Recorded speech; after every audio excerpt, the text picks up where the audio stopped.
Hello and welcome. I'm Ramesh Ramachandran and this is Voice of the Global South.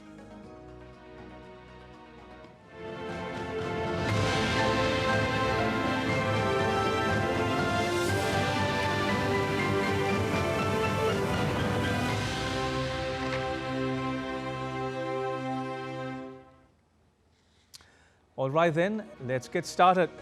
On the show this week, Trump wants the US to control Gaza and resettle Palestinians in other countries. Will it solve the problem or create a new one? The US move to house illegal immigrants to the notorious Guantanamo prison raises a host of legal, moral, and policy questions. And know all about the largest Hindu temple on the African continent that's just opened in Johannesburg. All that and much, much more coming up on Voice of the Global South. Trump wants to take over Gaza and turn it into what he calls the Riviera of the Middle East. He also wants to relocate the Palestinians elsewhere. Will Trump's out-of-the-box yet controversial plan succeed? Jayant Das finds out.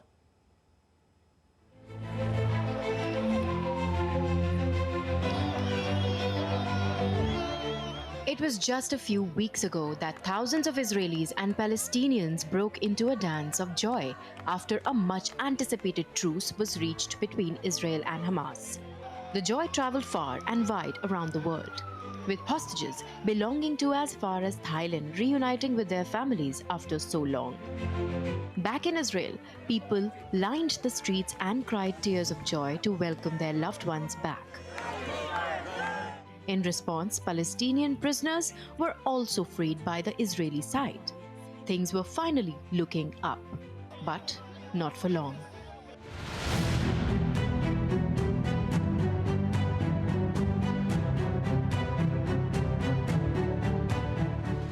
Cut to the 4th of February. US President Donald Trump shocked the world with his comment that the United States will take control of the Gaza Strip to rebuild it from scratch. The U.S. will take over the Gaza Strip, and we will do a job with it, too. We'll own it and be responsible for dismantling all of the dangerous unexploded bombs and other weapons on the site, level the site and get rid of the destroyed buildings, level it out, create an economic development that will supply unlimited numbers of jobs and housing for the people of the area. In another shocking statement, Trump suggested a permanent displacement of the Palestinians from Gaza to Arabian countries such as Jordan and Egypt. Yeah, I would like to see Jordan. I'd like to see Egypt take some look. The Gaza thing has not worked. It's never worked. And I feel very differently about Gaza than a lot of people. I think they should get a good, fresh, beautiful piece of land. US Secretary of State Marco Rubio suggested that the displacement would be temporary till the US gets rid of unexploded bombs or other ammunition in the area. I don't think you want people living next to unexploded munitions and weapons depots that have been left behind or are in place because of what Hamas has done. So I think that's just a realistic reality that in order to fix a place like that, people are going to have to live somewhere else in the interim. The White House further softened the tone of Trump's declaration regarding Gaza with Press Secretary Caroline Leavitt clarifying that the US would neither deploy troops in Gaza nor pay for the reconstruction. The president has not committed to putting boots on the ground in Gaza. He has also said that the United States is not going to pay for the rebuilding of Gaza. But Trump's Gaza plan withdrew heavy criticism from many world leaders. China's foreign ministry said that Gaza belongs to Palestinians and is not a political bargaining chip. United Nations Secretary General Antonio Guterres said that Trump's plan is against international law and that any form of ethnic cleansing must be avoided. Hamas, Saudi Arabia, and Egypt have all expressed their disagreement with Trump's plan in their respective press statements. However, Israeli Prime Minister Benjamin Netanyahu said that he is on board with Trump's decision and sees nothing foul in it.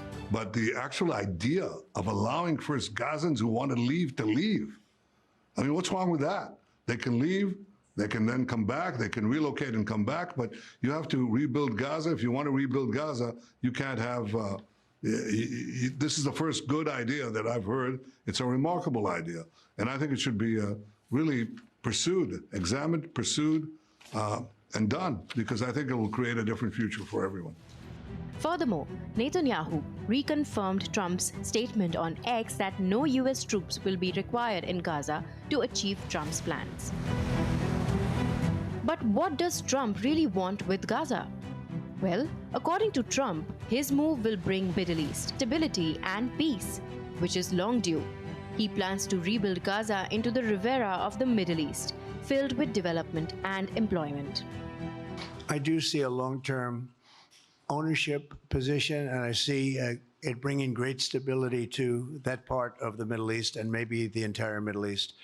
And everybody I've spoken to, this was not a decision made lightly. Everybody I've spoken to loves the idea of the United States owning that piece of land, developing and creating thousands of jobs with something that will be magnificent. US Secretary of State Marco Rubio supported Trump's plan with a tweet stating US is ready to lead and make Gaza beautiful again.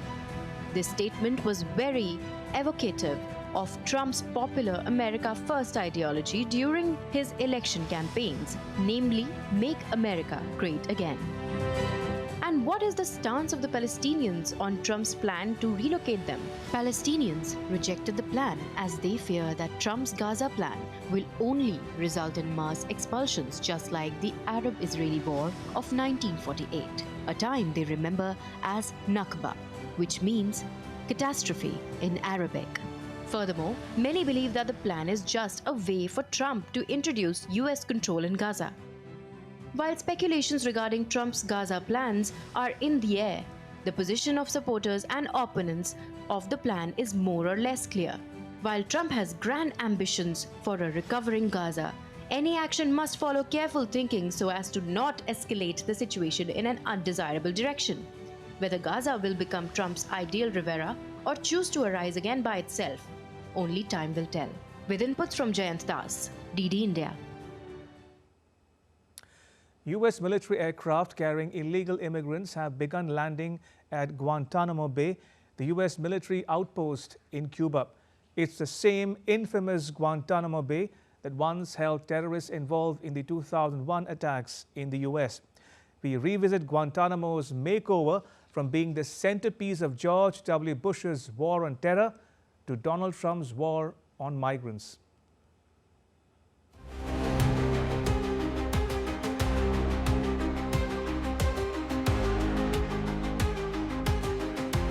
A U.S. military prison that holds terrorists including Khalid Sheikh Mohammed, the alleged mastermind of the 2001 attacks in New York City, now houses illegal immigrants removed from the U.S. under President Donald Trump's new government. The first U.S. military aircraft carrying 10 illegal immigrants landed in Guantanamo Bay on the 5th of February. The detainees were all in handcuffs. The U.S. government declined to say whether women, children, or families would be held in Guantanamo. The flight capped a flurry of activity by the Trump government, starting on 29th January, with his signing a bill into law that allows the pre-trial detention of undocumented migrants charged with theft and violent crime. The Laken Riley Act was Trump's first piece of legislation since he returned to power. It is named after a 22-year-old student who was murdered by a migrant from Venezuela. And then came this surprise announcement. Today, I'm also signing an executive order to instruct the Departments of Defense and Homeland Security to begin preparing the 30,000-person migrant facility at Guantanamo Bay. Most people don't even know about it. We have 30,000 beds in Guantanamo to detain the worst criminal illegal aliens threatening the American people. Some of them are so bad we don't even trust the countries to hold them because we don't want them coming back, so we're going to send them out to Guantanamo. This will double our capacity immediately, right? And that's a tough place to get out of. On 30th January, Trump spoke about his plans to expand the detention facilities at Guantanamo Bay with the potential for further increases in capacity. Regarding Guantanamo Bay, you want 30,000 new beds there. Is there a possibility that will increase, or is 30,000? It could increase, yes. What would be the maximum? It depends, but countries that won't take back their criminals that they sent into us, you know, they sent them to us. They put them into the caravans, and they came in. As sure as you're standing there, they were sent by those countries. Then they're going to be met very harshly with sanctions, etc. And when are you hoping to have Guantanamo Bay, this new facility, up and running? It'll be up pretty quickly. How much do you think it's going to cost? Not very much. A lot of the structure is already there, as you know. On the 2nd of February, US soldiers were sent to Guantanamo Bay. A video from the US Department of Defense showed soldiers boarding a military transport aircraft. Photographs showed them pitching tents to house the illegal immigrants at Guantanamo. And by the 4th of February, the first US military aircraft carrying detained migrants to Guantanamo Bay had landed in Cuba.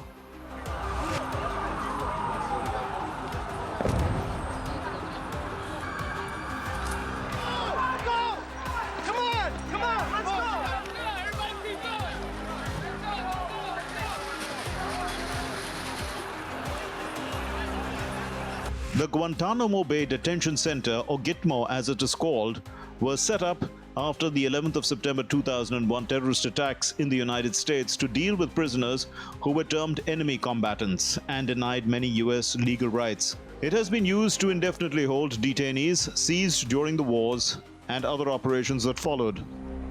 It is located on a US naval base in the southeastern tip of Cuba. The US had leased it from Cuba under a treaty dating back to 1903. Guantanamo houses several accused plotters of the 2001 terror attacks on the United States, among them the self-proclaimed mastermind Khalid Sheikh Mohammed.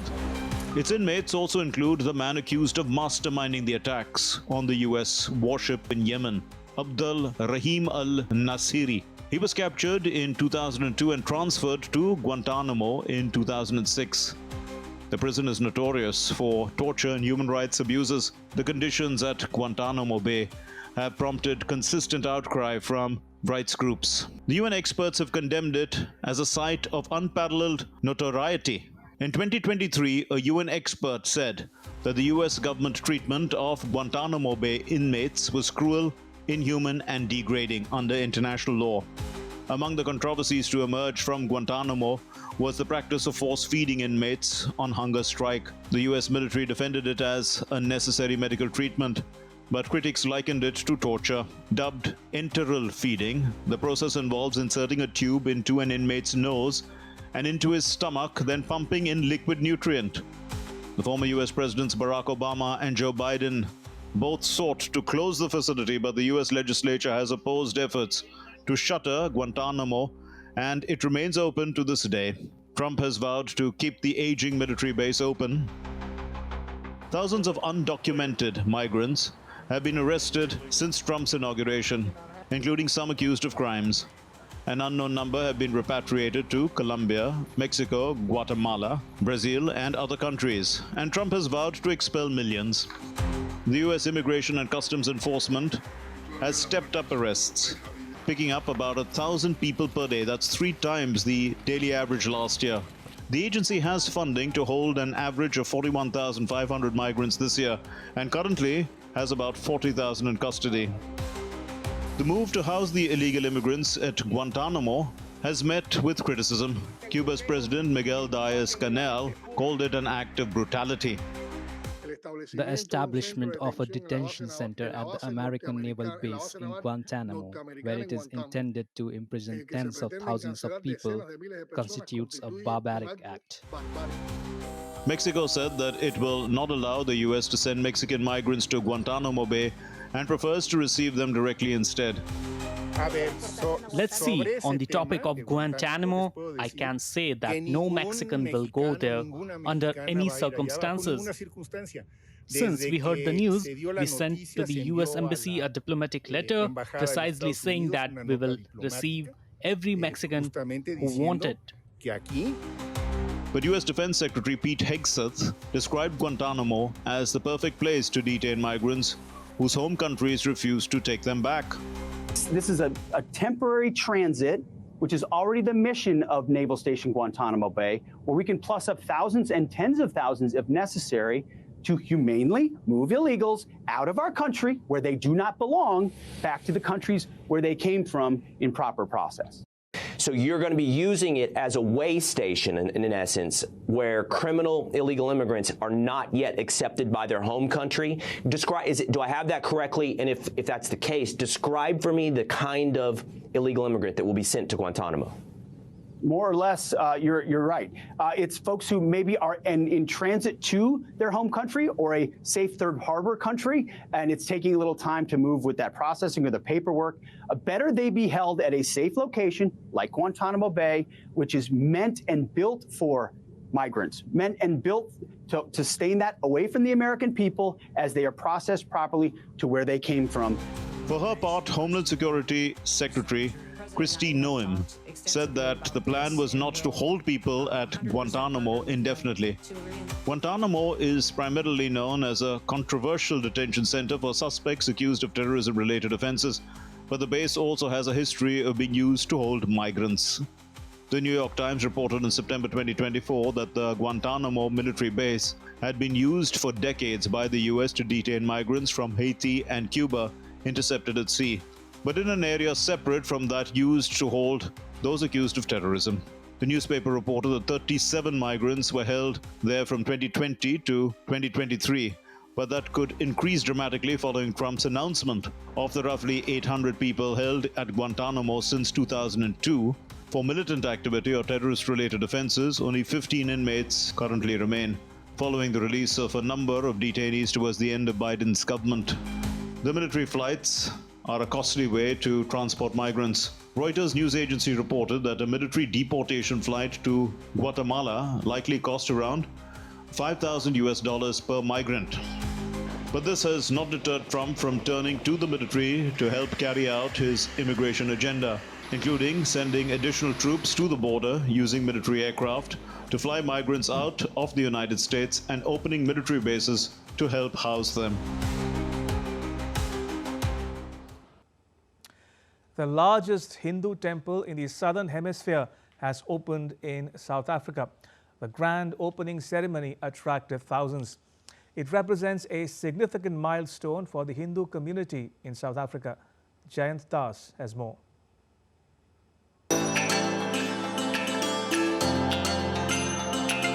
South Africa is now home to the largest Hindu temple in the southern hemisphere.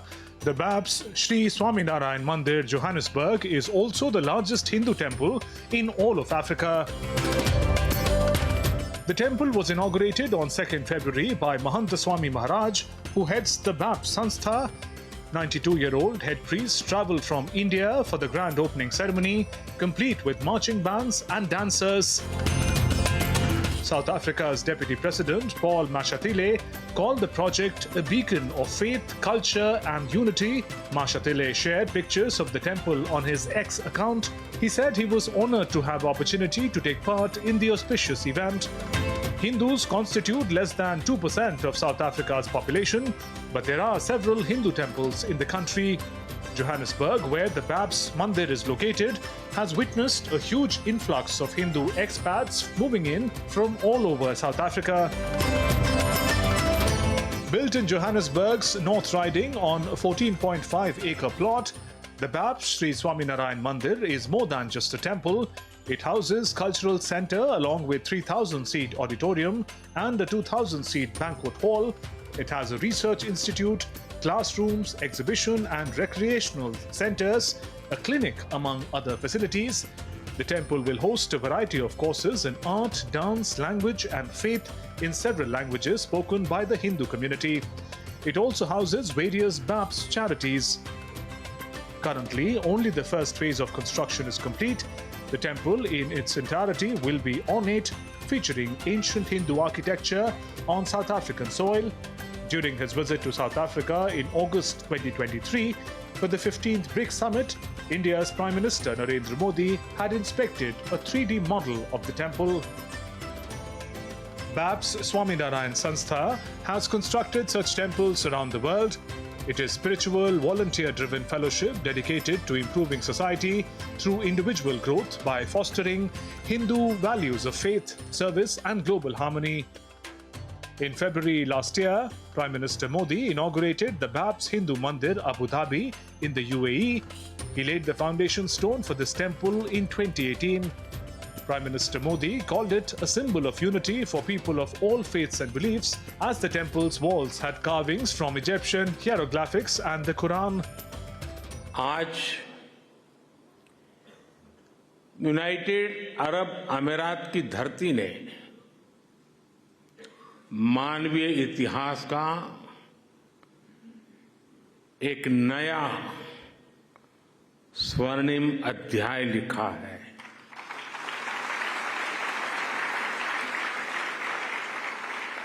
आज Abu Dhabi में भव्य और दिव्य मंदिर का लोकार्पण हो रहा है। ये मंदिर पूरी दुनिया के लिए सांप्रदायिक सौहार्द और वैश्विक एकता का प्रतीक बनेगा।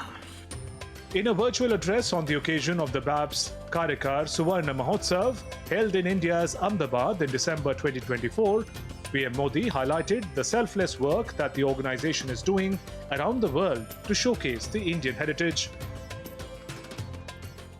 विश्व के 28 देशों में भगवान स्वामीनारायण के 1800 मंदिर, दुनिया भर में 21,000 से ज्यादा आध्यात्मिक केंद्र, सेवा के अलग अलग प्रकल्पों का काम, दुनिया जब ये देखती है तो वो इसमें भारत की आध्यात्मिक विरासत, आध्यात्मिक पहचान के दर्शन करती है।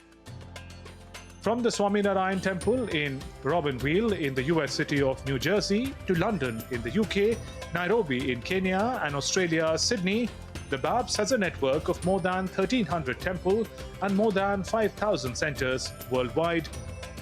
Under Prime Minister Modi, India has strengthened its ties with foreign countries through shared cultural and spiritual identity. One such effort was the 26-day exposition of the holy relics of Lord Buddha in Thailand. The Mahakumbh in India's Prayagraj is another such example.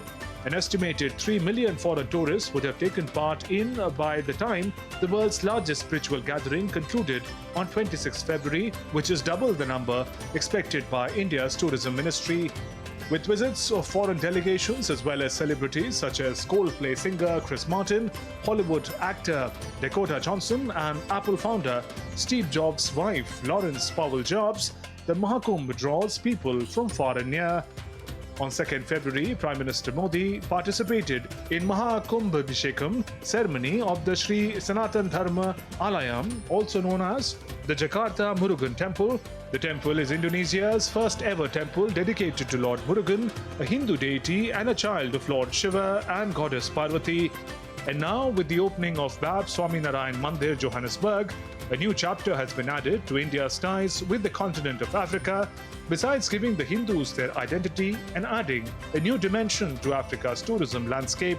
It adds another shade of diversity to the South African society. Jayan Das for DD India. And with that, it's a wrap. Thanks for watching. Goodbye.